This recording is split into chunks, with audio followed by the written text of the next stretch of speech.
Muy buenos días, queridos hermanos. Damos gracias al Señor por esta oportunidad que nos da de meditar en su palabra.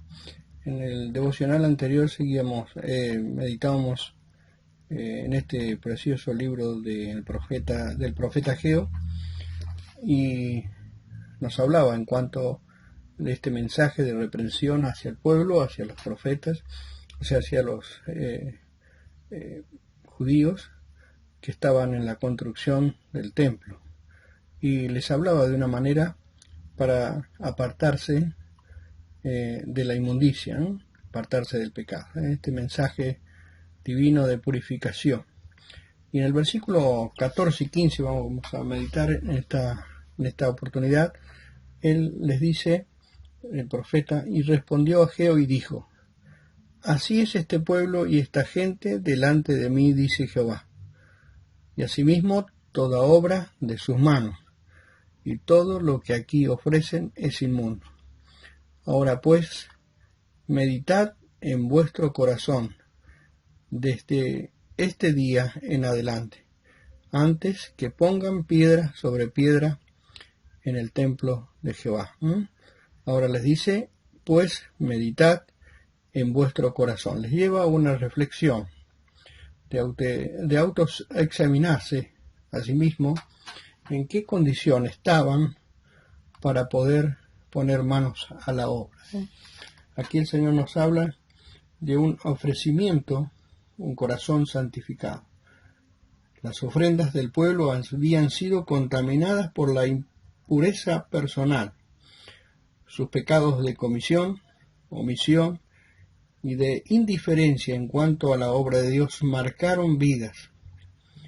Si nuestro corazón no está en condiciones, cualquier sacrificio, por grande que sea, pierde su valor delante de Dios. El Señor decía allí en el Sermón del Monte, por tanto, si traes tu ofrenda, allí en Mateo 5, 23 al 24, si traes tu ofrenda al altar, y allí te acuerdas de que tu hermano tiene algo contra ti, deja allí tu ofrenda delante del altar y anda. Reconcíliate primero con tu hermano y entonces ven y presenta tu ofrenda. Si una persona ofende a otra por enojo o por contienda, de nada sirve que traiga sus presentes a Dios. El Señor no se contentará con esa ofrenda. El ofensor debe antes arreglar toda su situación ante el ofendido. Claramente la palabra de Dios nos muestra que primero debemos ordenar nuestro corazón en obediencia a Dios y luego rendir todos nuestros dones. Como el pueblo de Dios podemos hacer nosotros impuras todas las ofrendas. Ellos mismos se hallaban impuros por medio de obras muertas, así como una persona se contaminaba al tocar un cuerpo muerto, impartía su impureza a todo lo que tocaba. El apóstol Pablo a los Corintios podía decir allí en capítulo 1 Corintios 5:7, limpiaos pues de la vieja levadura para que seáis nueva masa, nueva masa, sin levadura. La levadura en la Biblia es figura de corrupción y pecado. La levadura que hace fermentar toda la masa es imagen del pecado que contamina la vida. Tolerar un pequeño pecado provoca una grieta que pronto hará derrumbar toda casa. Por lo tanto, la indicación es limpiarse de la vieja naturaleza. Volvemos a lo que en el devocional anterior decíamos. ¿Te preguntaste por qué la disciplina? Si estás sirviendo al Señor y estás asistiendo a las reuniones.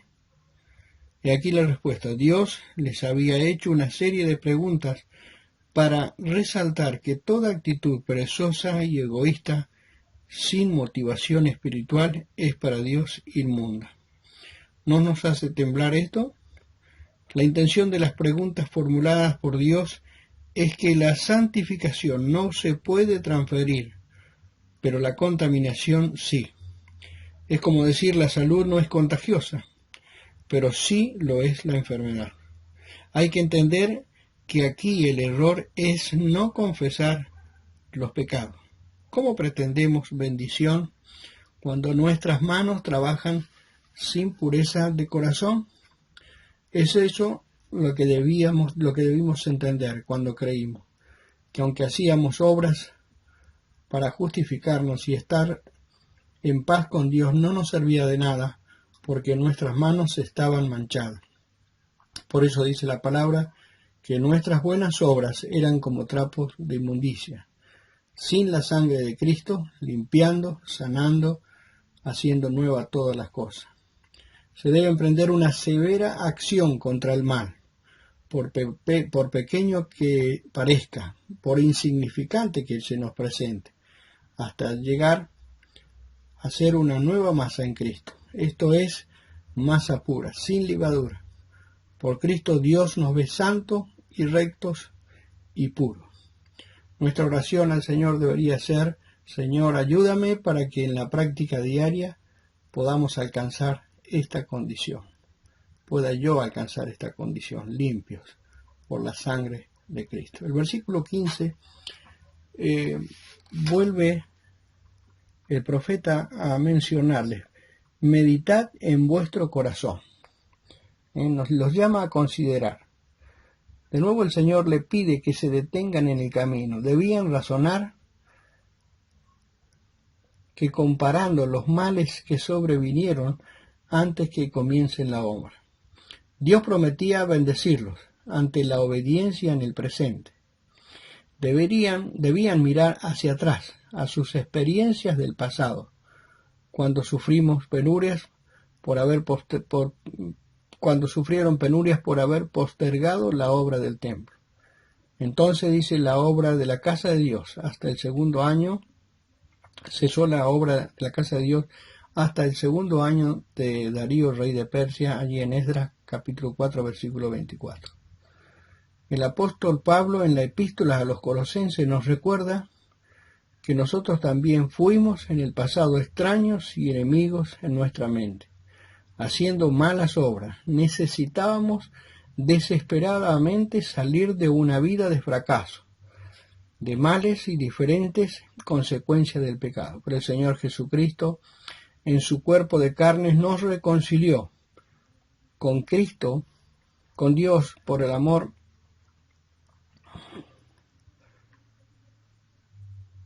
con Dios al morir en la cruz, y nos presenta santos y sin manchas e irreprensibles delante de Él. Lo maravilloso de la gracia de Dios es que nosotros, que sufrimos una malvada vida de pecado, podamos en el presente disfrutar del reino de luz con toda bendición espiritual. Por la reconciliación del hombre pecador puede volver al estado de rectitud en que Dios había creado al hombre en el principio. Por la parábola del hijo pródigo sabemos que la gracia del Padre admite que el hijo vuelva al hogar. El hombre puede volver a la presencia de Dios limpio y separado de todo pecado, sin mancha, como un sacrificio perfecto. Y a nosotros también, que erais en otro tiempo extraños y enemigos en vuestras mentes, haciendo malas obras.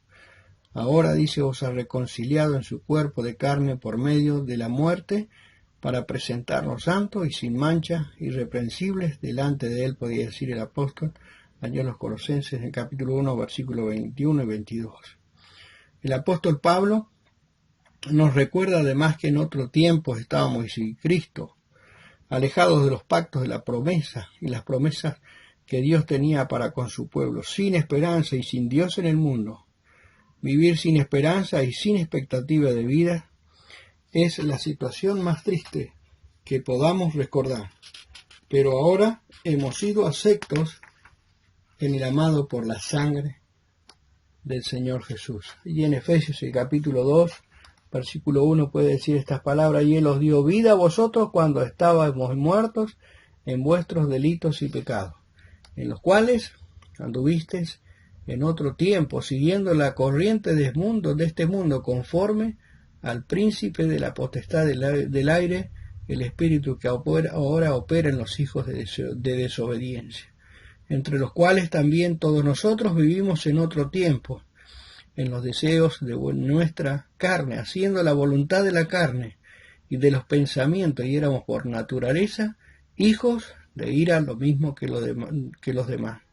Pero Dios, que es rico en misericordia por su grande amor con que nos amó, aun estando nosotros muertos en pecado, nos dio vida juntamente con Cristo. Por gracia soy salvo, y juntamente con Él nos resucitó y asimismo nos hizo sentar en lugares celestiales con Cristo Jesús. ¿Para qué? Para mostrar en los siglos venideros las abundantes riquezas de su gracia, en su bondad para con nosotros en Cristo Jesús. Qué hermosa expresión.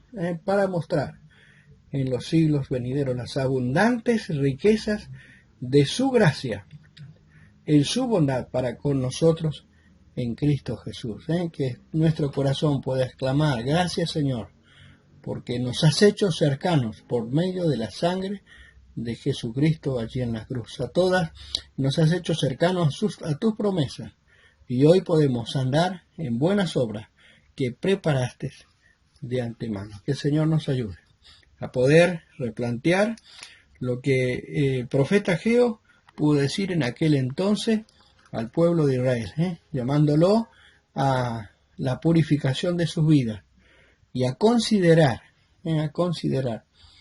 la bendición que tenemos por haber creído en el Señor como nuestro Salvador. Que el Señor nos ayude a poder cada día despojarnos de todo el peso del pecado que nos asedia, y podamos correr con paciencia la carrera que tenemos por delante, y así seguir trabajando y obrando en nuestras vidas por la obra del Espíritu Santo en cada uno de nuestras vidas. Que el Señor bendiga su palabra.